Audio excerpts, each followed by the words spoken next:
안녕하세요. 김태훈의 현명한 투자자 방송 시작하겠습니다. 본 영상에서 다루는 내용은 투자 권유가 아니며 각 개인의 투자 판단에 대한 책임을 지지 않습니다. 별도 SNS 채널 가입을 유도하거나 투자 권유 및 유료 리딩 서비스를 홍보하는 불법 사칭 계정에 유의하시기 바랍니다. 자, 오늘은 오랜만에 T-Robotics라고 예전에도 여러 번 말씀드렸죠. 특히 작년에 SK온 미국 공장, 미국 전기차 배터리 공장에 이 물류 라인을 한 라인을 라인 하나를 깐다고 해서 굉장히 유명해졌죠. 왜냐면 전체 일감으로 따지면 거의 한 1조 원 규모의 이 로봇 생산 라인을 까는 거기 때문에, 그리고 여기다가도 물류 로봇도 이제 납품을 할 예정이고, 그래서 굉장히 큰 사업이었는데 그게 SK온 사정에 의해서 제대로 투자가 안 되고 있습니다. 그래서 이제 T-Robotics 실적도 굉장히 안 좋아졌죠. 왜냐면 큰 일감이 대기하고 있으니까 다른 작은 일감을 잡지를 못하는 겁니다. 그리고 SK온이라는 게 말 그대로 이제 SK그룹의 전기차 배터리 부분에서 아주 큰 계열사인데, 이런 쪽 일감을 포기하고 다른 일감을 찾는다는 게 쉽지가 않죠. 왜냐면 대량으로 이제 수주를 할 수 있고 한꺼번에 이를 납품하기 때문에 굉장히 사업 사이즈도 키울 수 있을 뿐만 아니라 이 레퍼런스를 갖고 다른 회사 대기업들의 스마트 팩토리 일감을 잡을 수 있는 겁니다. 그런데 이게 이제 SK온 사정으로 투자가 좀 이연되고 하다 보니까 T-Robotics에게는 굉장히 좀 안 좋은 케이스가 됐어요. 자, 그건 그렇고, 이 T-Robotics는 기본적으로 물류 자동화, 즉 이제 스마트 팩토리 내에 물류를 로봇이 옮겨주는 그런 사업을 하는 AMR이라는 물류 이송 로봇을 만드는 업체입니다. 이걸 이제 티라봇이라고 하는데요. 이게 이제 자율주행 로봇, 그러니까 자율주행 기능을 갖고 있기 때문에 가능한 것이고, 실제로 이 자율주행 기술을 공장이라는 표준화된 공장 환경 속에서는 더 자유롭게 이걸 설계할 수가 있고, 실제로 이 물류 이송 로봇은 정해져 있는 루트를 따라서 그러니까 짐을 어떤 원재료나 완성품이나 이런 물류를 흐르게 해주는 그런 역할을 하는 것이죠. 그럼 여기에 관련된 사람이 그만큼 줄어들 뿐만 아니라 이 사람들 같은 경우 이제 근골격계 질환이라는 게 또 발생할 수도 있는데, 그런 부분을 좀 낮춰주는 거죠. 위험성을 낮춰주고. 그런 면에서 이제 물류 로봇이 점점 더 이제 공장 내에서 하는 일들이 많아질 겁니다. 대표적으로 이제 물류 이송을 로봇들이 이제 대신하게 되는 것이죠. 그리고 이제 T-Robotics는 자율주행이라는 기술을 갖고 있기 때문에 지금 강남구 같은 데서는 음식물 배달 같은 거, 이 배달 서비스를 제한적으로 이제 하고 있죠. 이거는 이제 아직까지는 배달 로봇에 대한 확실한 이제 법적인 규정이나 이런 것들이 완벽하게 되지 않기 때문에 각 지자체별로 제한된 구역 내에서만 이 서비스를 시범적으로 하고 있습니다.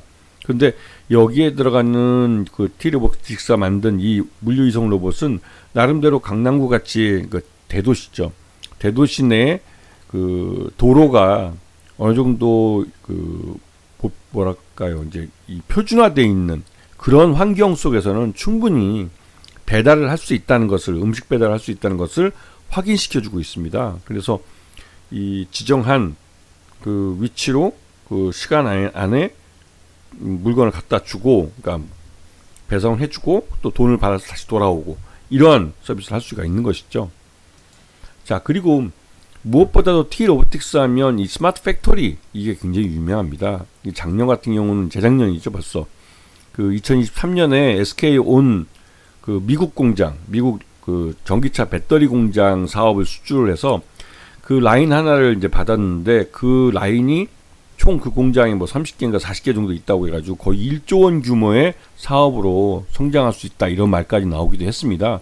그런데 그때 당시에 SK온이 전기차 캐즘 현상 때문에 제대로 투자를 못하고 또 투자가 이연되고 하는 바람에 오히려 T-Robotics는 그러니까 대기만 하다가 기대가만, 그러니까 희망 고문이죠. 어떻게 보면 희망 고문만 하다가 기회를 놓치게 된 그런 것일 수도 있습니다. 그래서 실적이 아직까지는 별로 좋지는 않죠. T-Robotics 같은 경우는요.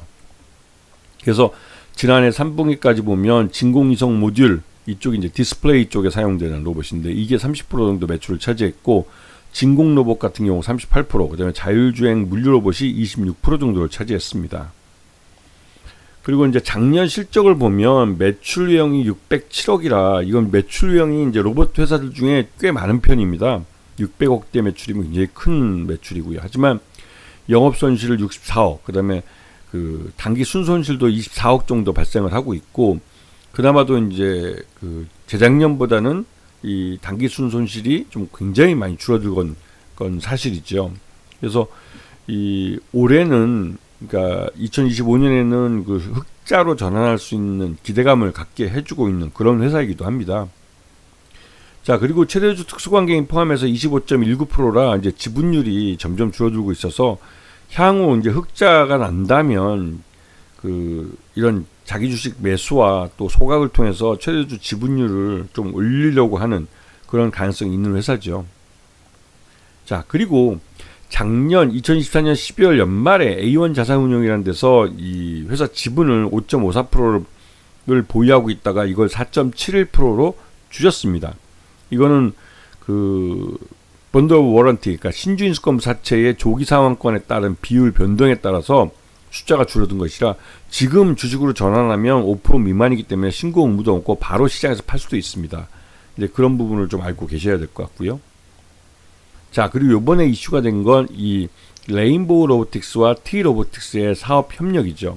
그런데 가만히 보시면 이 레인보우 로보틱스 왼쪽에 두 명이 레인보우 로보틱스 쪽입니다. 레인보우 로보틱스 임종수 이사하고 레인보우 로보틱스 대표인 이정호 대표, 그 다음에 오른쪽은 안승욱 T 로보틱스 대표고 맨 끝에가 박현섭 부사장이죠. 그런데 레인보우 로보틱스가 T 로보틱스와 손을 잡고 이 물류 로봇 사업에 뛰어든 것은 다른 게 아니라 이 레인보우 로보틱스는 이족 보행 로봇에 특화되어 있는 업체입니다. 그러다 보니 이 물류 이송이나 이런 쪽에서는 좀 취약한 측면이 있죠. 그런데 이 삼성전자의 경영권이 완전히 넘어가게 되면서 삼성전자는 기본적으로 제조업을 기반으로 하는 회사입니다. 그리고 지금 현재 삼성 SDI도 그렇고 새로운 신사업에 대한 새로운 공장들을 라인을 깔고 있고, 삼성전자 같은 경우는 반도체 공장도 평택 2단계 공장, 반도체 공장도 마찬가지고요. 근데 이러한 공장들에 대해서 스마트 팩토리로서의 그 수요가 있는 겁니다. 근데 문제는 이 레인보우 로보틱스는 그 스마트 팩토리의 물류 같은 사업을 해본 적이 없어요. 이족 보행 로봇만 만들어봤지. 그러니까 이런 면에서 자기 부족한 부분을 이 T 로보틱스와의 사업 협력을 통해서 이 레인보우 로보틱스는 중간에서 일감만 소개해 주는 겁니다. 그리고 T 로보틱스가 실제로 들어가서 이런 레인보우 로보틱스 이름으로 사업을 하는 것이죠. 그래서 T 로보틱스는 일감이 없고 기술이 있고, 레인보우 로보틱스는 그 일감만 있고 기술이 없기 때문에 이 양쪽이 서로의 이해가 맞아 떨어진 겁니다. 그렇게 해서 레인보우 로보틱스가 삼성전자 쪽 사업을 하면서 삼성전자 모회사죠. 모회사 쪽 일감을 가져오면 그걸 T 로보틱스가 일을 해주고 돈은 수익은 나눠 갖게 되는 이런 형태가 되는 겁니다. 그러면서 레인보우 로보틱스는 T 로보틱스의 이런 물류 이송 로봇이나 이런 기술을 어느 정도 일부 습득할 수도 있겠죠. 그러면 장기적으로 레인보우 로보틱스가 뭐 이 T 로보틱스도 인수할 수도 있겠죠. 아니면 뭐 그렇게까지 갈 수는 없겠지만 그래도 뭐 레인보우 로보틱스도 T 로보틱스의 이러한 노하우를 습득해서 이런 물류 로봇을 직접 만들 수도 있겠죠. 그래서 레인보우 로보틱스는 삼성전자라는 모회사를 만나면서 이제 본격적으로 실적 외형을 키우는 사업에 들어갈 겁니다. 아직까지 이제 레인보우 로보틱스도 규모의 경제를 달성하지 못했는데 이 T 로보틱스의 물류 자동화, 이게 스마트 팩토리에 들어가는 기술이기 때문에 이러한 쪽에서 충분히 사업 외형을 키울 수도 있고 수익성도 빠르게 개선시킬 수 있는 것이죠. 그래서 지금 T 로보틱스를 보게 되면 주가가 지난해도 그렇고 이 SK온 사업, SK그룹 쪽 일감에 대한 기대감도 있었고 해서 주가 많이 올랐다가 그 이후로 주가 다시 흘러내려 버렸습니다. 그래서 지난 12월 9일 날 최저점 6,240원을 찍기도 했는데요.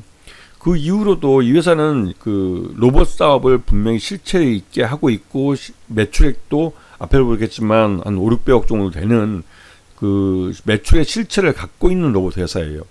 다른 그 로봇 기술만 갖고 이제 갓 사업을 시작하는 회사하고는 본질적으로 다른 회사입니다. T 로보틱스는 규모의 경제를 달성하지 못해서 그 적자를 기록하고 있을 뿐이지, 이 일감만 충분히 주어지면 T로보틱스는 수익성도 그렇고 매출 외형도 빠르게 늘려갈 수 있는 기술을 갖고 있는, 완성된 기술을 갖고 있는 회사예요. 그래서 항상 기대감이 있는 회사였죠.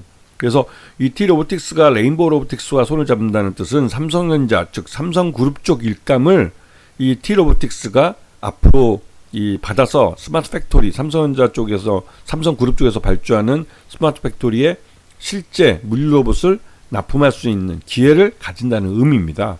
그런 의미에서 T로보틱스의 실적이 빠르게 개선될 수 있다는 의미에서 매수세가 유입되면서 주가가 급등을 하는 것이죠. 아시겠죠? 자, 오늘 방송 여기서 마치겠습니다. 감사합니다.